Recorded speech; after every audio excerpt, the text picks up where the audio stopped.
Yan, good morning, good morning, good morning sa inyong lahat dyan, mga bata. Ngayon po ay Monday morning, 6 o'clock. At ayan, nandito na naman tayo sa ating Sunday School morning devotion. Today is Monday, February 17. At napakaganda ng mga lessons na binibigay sa atin ng ating mga Sunday School teachers at month of February.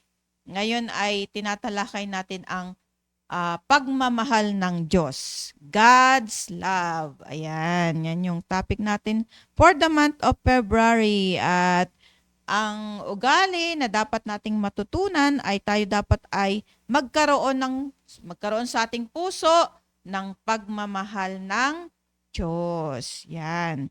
Sabi dito, loving is having a godly affection for Jesus, His Word, and those He brings into my life to serve. Yan yung nagtutulak sa atin. Yung pagmamahal ng Diyos ay itutulak tayo upang maglingkod sa Panginoon. Ay, hindi pa pala tayo nag-pray. O sige, magpipray lang ako ng mabilis ha, mga bata na nandyan sa Facebook Live. Ayan, nandyan na sina Sister Myra, yung kanilang mga anak. Sir Ariel, nandyan na rin. Sister Heidi Sanet, yung kanyang mga apo siguro ay nakikinig din. Yan po. At sino? Sister Rhea Lagadan. O yan, nandyan na si Jeremiah. Yun ang mga bata mga anak nila. Yan, di ko makita yung iba. O yan, sige. Mag-pray muna tayo ng mabilis. Close your eyes and bow your heads. Let's pray. Dakilang Diyos, maraming salamat po sa pribilehiyo na naman na nandito po kami upang mag-aaral ng salita ng Diyos. Maraming salamat po dahil napakayaman niyo po sa inyong salita na nagbibigay po sa amin ng wisdom at ganun din po tulungan niyo po kami lahat na makikinig po ngayon. Magkaroon po kami ng totoong pagmamahal ng Diyos sa aming puso upang kami rin po ay matutunan po namin na makapaglingkod po sa inyo ng tapat. Thank you po sa mga blessings. Patawad po sa aming mga kasalanan. In Jesus' name we pray. Amen. Yan. Then Mark, kung mag-Google Meet ka para nakikita ka namin ha. Si Denmar, sino pa yung mga bata dyan? Si Jeremiah. Nagadan. Baka nakikinig kayo dyan. Mag-Google Meet kayo para makita namin kayo. At makausap din namin kayo, di ba? Ayan, sige, kanta muna tayo ng isang masayang awitin tungkol sa love of God. Ayan, kung nandyan kayo sa inyong bahay, kumanta din kayo para maging masigla ang inyong pagpasok sa school, no? Okay, sige, kanta tayo ng The Love of Jesus. Ready, sing. The love of Jesus, sweet and marvelous, the love of Jesus. Sweet and marvelous, the love of Jesus. Sweet and marvelous, oh, wonderful love. Higher than the mountain, deeper than the ocean, wider than the universe. Oh, wonderful love. Napakatamis ng pag-ibig ni Jesus. Napakatamis ng pag-ibig ni Jesus. Napakatamis ng pag-ibig ni Jesus. Oh, napakatamis. Mataas pa sa bundok malalim, pa sa dagat malawak, pa sa mundo, oh, napakatamis. Kaya yung pagmamahal ng Diyos ay mas mataas pa sa bundok.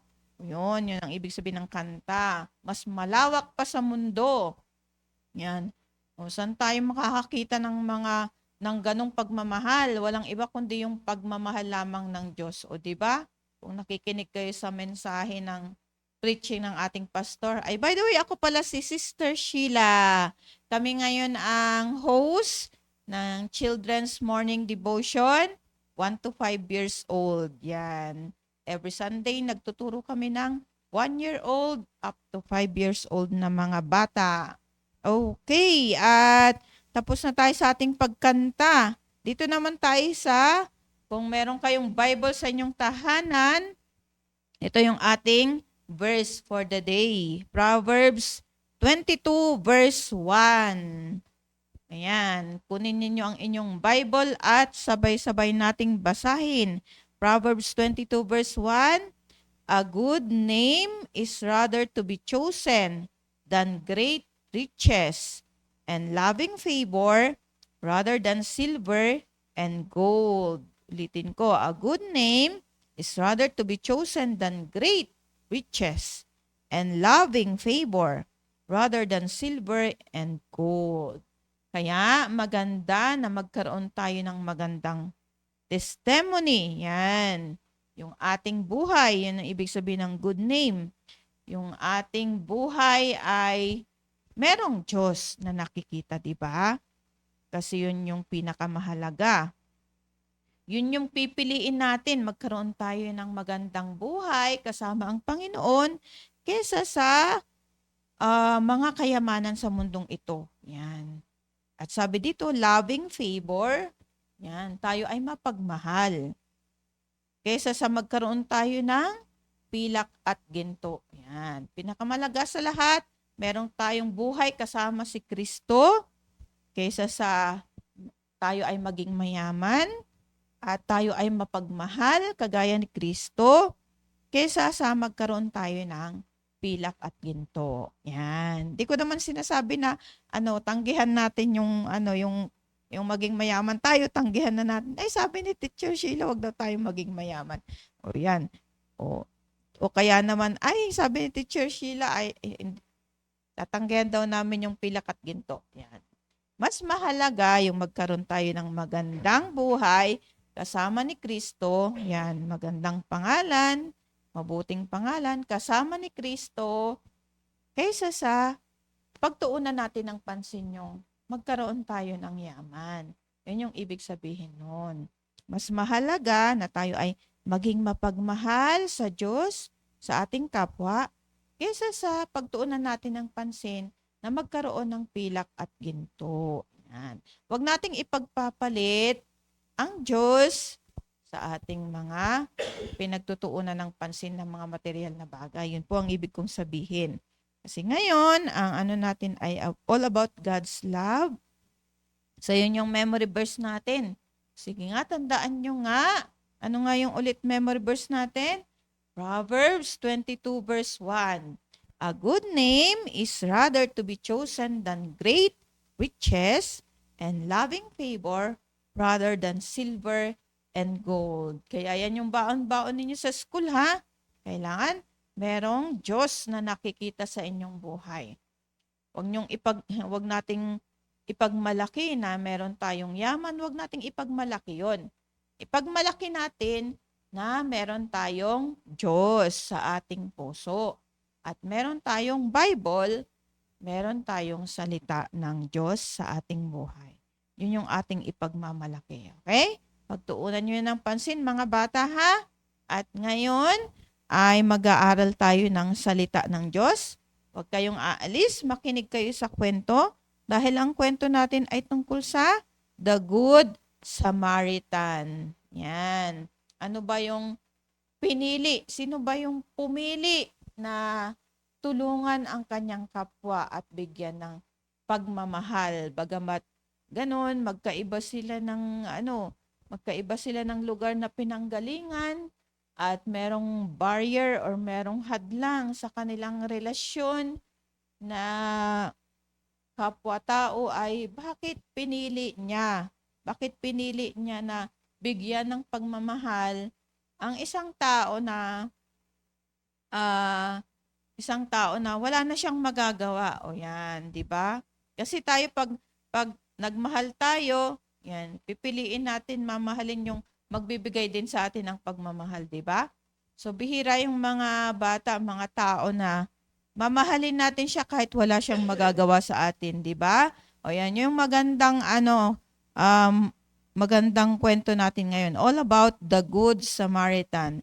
Kung meron kayong Bible, bubuksan ninyo yan sa Luke chapter 10 verse 30 to 37. Ayan. Meron akong kasamang teacher dito na magkukwento sa inyo tungkol sa buhay ng Good Samaritan. Okay? O, makinig kayo dyan. Huwag kayong aalis ha. Tawagin ko si Teacher Irene. Ayan po.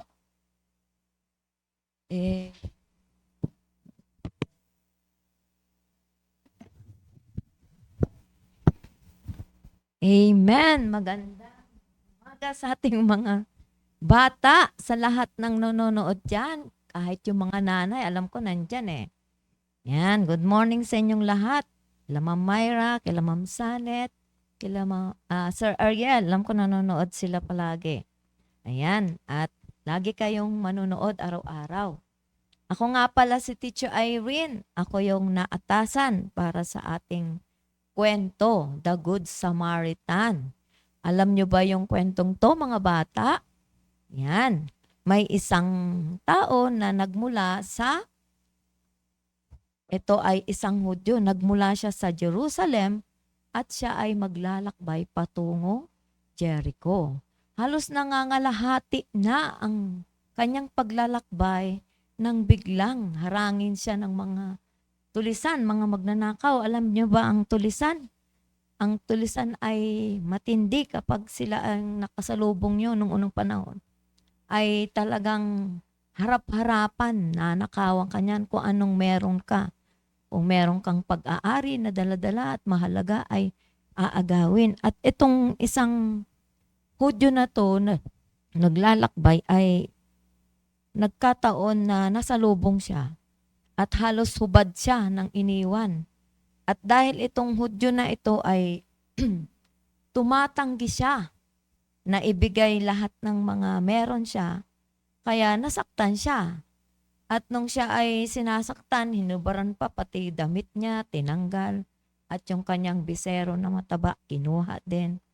Na nung iniwan ang isang Hudyo na ito, halos wala na siyang buhay. Sabi nga rito leaving him half dead, halos naghihingalo. At medyo mahabang oras yung lumipas at walang sumasaklolo, may napadaang isang tao, isang priest. At yung priest na yan, tiningnan lamang niya, parang wala lang. Yan. Sabi niya, naku, mamatay na to. Siguro iniisip niya, ay wala na rin to kahit saklolohan ko, tulungan wala rin. Hindi na rin to mabubuhay. Parang ganun yung nasa isip niya siguro. Kung bakit iniwan niya lang, parang tiningnan lang, tapos dumaan lang parang dead ma. At sumunod, may dumating uli na isang Levites. Itong Levites ay nagtatrabaho yan sa isang templo. Yun ang trabaho ng Levites. Sila yung mga katulad sa amin na mga full-time na naglilingkod sa Panginoon. Pero nakapagtataka kahit itong Levites hindi pa rin niya tinulungan. Tiningnan lang at maya-maya ay iniwan din. Katulad ng isang priest na parang nabaliwala. Subalit itong isang dumating na Samaritano, halos madurog yung kanyang puso. Sabi nga, he had compassion on him. Na yung mga panahon na yun ay merong hindi pagkakaunawaan ang mga Hudyo at Samaritano. Pero itong Good Samaritan ay isinantabi niya muna yan. Hindi niya iniisip na, kaaway ko to. Bakit ko tutulungan? Hindi niya naisip pero nagkaroon siya ng compassion. Halos madurog yung kanyang puso. Naawa siya sa kalagayan ng isang Hudyo. At ang ginawa niya ay tinulungan niya ito. Ang ginawa niya, ginamot niya yung kanyang sugat. Unang-una, binigyan niya ng first aid. Pinatakan niya ng oil, nilagyan ng wine. Kasi noong unang panahon, wala pang alcohol yung wine ang nilagay. At dinala siya, binalot siya. Tinulungan siya na makarating sa isang paupahang tuluyan, katulad ng isang inn. Yan, sa panahon natin, yung hotel ngayon. Pero noong unang panahon, may mga paumpahang mga inn. dinala niya doon, sinakay niya sa kanyang sinasakyang donkey at doon inasikaso niya muna yung kanyang pasyente. Na talagang makikita mo yung puso ng Samaritano, hindi niya alintana o hindi niya iniisip na kaaway yung kanyang tutulungan sapagkat nagkaroon siya ng compassion yung kanyang puso. Makikita mo doon yung kanyang puso na willing siyang tumulong at ang ginawa niya bago siya umalis, sinecure niya muna yung kalagayan ng Hudyo na ito sa kwarto at nagbilin pa siya sa mga ah, yung mga nagtatrabaho sa hotel na pag may kailangan siya, sabihin niyo lang sa akin at kapag mayroon siyang babayaran, yan, binayaran niya yon. At nag-iwan pa siya ng salapi para lang masiguro na kung meron siyang pangangailangan ay may bibigay niyo. At dito sa verse 36, sinasabi rito, which now of these three thinkest thou? Yan, alin ba rito yung nag-iisip na iniisip niya yung kapwa niya na kahit sila ay hindi magkasundo dahil sa kanilang pananampalataya, magkaiba yung kanilang pananampalataya. Pero makikita mo yung puso. Sabi nga love the Lord thy God with all thy soul and with all thy heart and with all thy might. At yung pangalawang kautusan ay love thy neighbor as thyself. Na dito makikita yung pag-ibig, yung compassion ng isang tao na may i-apply na bagamat hindi kayo magkasundo, sabi nga love your enemy. Pero pag ganong mga emergency na kailangan tulungan, ay hindi mo dapat iisipin, ay kaaway ko to. Dapat magkaroon ka ng puso. Katulad din sa ating mga nagbabahagi ng salita ng Diyos. Sabi nga, love your enemy. Na kahit sabi mong galit siya sa iyo yung tao na yan. Pero magkaroon ka ng puso na ibahagi mo si Kristo para hindi siya pupunta ng impyerno. Isang araw, siya ay mapapahamak sa impyerno. Pero dahil may puso ka sa Kanya, yun yung pangalawang kautusan The greatest commandment first, yung mahalin ang Diyos ng buong puso, buong kaluluwa at buong kalakasan, buong pag-iisip. At yung pangalawa ay mahalin yung kapwa. Na hindi mo na iisipin kung may sama ka ng loob sa kanya o nagagalit o nagtatampo, sabi mo, salbahin niya sa akin away. Ang iisipin mo ay ano yung buhay niya sa hinaharap. Kung siya ay pupunta sa impyerno, mapapahamak siya kung hindi siya maliligtas. Ay ibabahagi natin, di ba? Na dapat tularan natin yung Good Samaritan, meron siyang puso na nagkaroon siya ng concern na hindi niya hinayaan na nawala ng buhay, napahamak to, kundi inasikaso niya at binigyan niya ng first aid, ginamot niya yung kanyang sugat hanggang dinala niya sa isang bahay tuluyan, nabayaran. At bago siya umalis, sinecured niya, sinuguro niya na yung kaligtasan ng tao na ito na bagamat hindi sila magkapareho ng paniniwala. Pero ang kagandahan doon ay yung kanyang puso. Nagkaroon siya ng concern. Pinahalagaan niya isang tao na may buhay pa At bago siya umalis, ay talaga inasikaso niya at binigyan niya pa ng salapi. Diba? Yung nagbabantay doon. At sabi rito, and he said, he that showed mercy on him.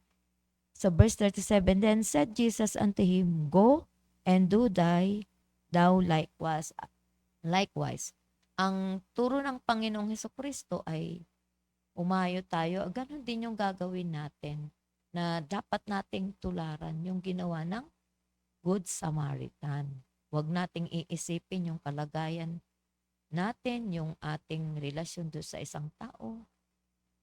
Masama man yung loob sa atin o masama loob natin, huwag natin isipin ang isipin natin yung magkaroon tayo ng puso at magkaroon tayo ng concern. Katulad ng ating Panginoon na bagamat tayo ay makasalanan, nagkaroon siya ng compassion sa atin. Ayaw niya tayong mapahamak, mapunta sa impyerno. Yan. Yan po yung ating tutularan sapagkat itong month of February is all about love. Yan. Na magkaroon tayo ng pag-ibig sa kapwa. Una-una sa Panginoon, pangalawa sa ating Panginoon. Yan, yun lamang po. Alam po at ako'y umaasa na meron kayong natutunan na magkaroon tayo ng puso sa kapwa natin. Na hindi natin iisipin yung ating kalagayan. Yan. That's the good example, yung Good Samaritan. O, to God be the glory at tawagin natin muli si Ma'am Sheila.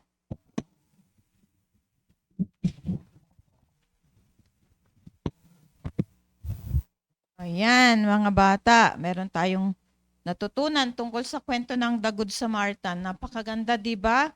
Na kahit na magkakaiba yung mga pananampalataya, kagaya ng mga kaklase ninyo o mga kapitbahay ninyo, mga kaibigan ninyo, mga kamag-anak ninyo, yan, mga ibang pananampalataya, Katoliko, ganun, Iglesia ni Cristo, kung ano-anong mga simbahan sila pumupunta, ay wag nating ipagmayabang na tayo, alam na natin yung mga katuruan sa Bible dahil may marami tayong naririnig mula sa ating pastor, ay magkaroon palagi tayo ng compassion sa kanila. Huwag tayong magmamayabang. Ang turo dito sa The Good Samaritan ay, di ba, dumaan yung priest, dumaan yung Levites, sila nagtuturo sila, di ba, sa church. Yan, sila ay may trabaho sa church pero hindi nila, pinabayaan lang nila yung sugatan na pagnakawan. Pero yung Samaritan ay nagkaroon siya ng pagmamahal sa kanyang kapwa. At kahit hindi tayo mabigyan o in return, ay isipin pa rin natin na tumulong at maging mapagmahal. Ayan. So, hindi naman tinuturo ng The Good Samaritan na mahalin natin yung mas malayo sa atin. Di ba? Di ba sabi ng pastor natin sa preaching is yung near, yung mas malapit sa atin. Syempre, matutunan din nating mahalin yung mas malapit sa atin, mas close sa atin. Yung nanay natin, tatay natin, yun yung unang-una, di ba? Mga kapatid ninyo, yung mga kasama ninyo sa bahay, yan. Pag mahal nyo ang Diyos, mamahalin ninyo ang tatay ninyo, nanay ninyo, kapatid ninyo, yan. Kaya, ang keyword ngayon ay maging mapagmahal kagaya ng Diyos. At kung magiging mapagmahal tayo, mamahalin din natin ang iba. Yan, sige. Ayan, prayerfully, meron kayong natutunan at sa pagpasok ninyo sa school, huwag kayong magmamayabang, matutunang maging mapagpakumbaba. Ayan. Palaging mapagpakumbaba. Hindi palaaway, hindi nagsisimangot, at palaging merong salita ng Diyos sa inyong puso. Amen? Ayan. Maraming salamat sa Panginoon. Mag-comment kayo kung meron kayong natutunan dyan sa ating napag-aralan all about the Good Samaritan. Okay? Yan, yung mga bata dyan na nakikinig sa ating Facebook Live, mag-comment kayo kung anong inyong natutunan at pwede ninyong i-share yan sa amin. At kami rin po mga teachers ay matutuwa kung meron kayong natututunan, di ba? Yan, lalong-lalo na ang Diyos, di ba? Pag yung napag-aralan sa simbahan, napag-aralan sa online morning devotion, ginagawa natin, matutuwa ang Diyos. Okay, yun lamang po at baunin natin yan sa ating trabaho, mga nanay, baunin natin yan sa ating pang-araw-araw na gawain. Mga bata, baunin natin yan sa inyong school, sa pagpunta ninyo sa school, okay?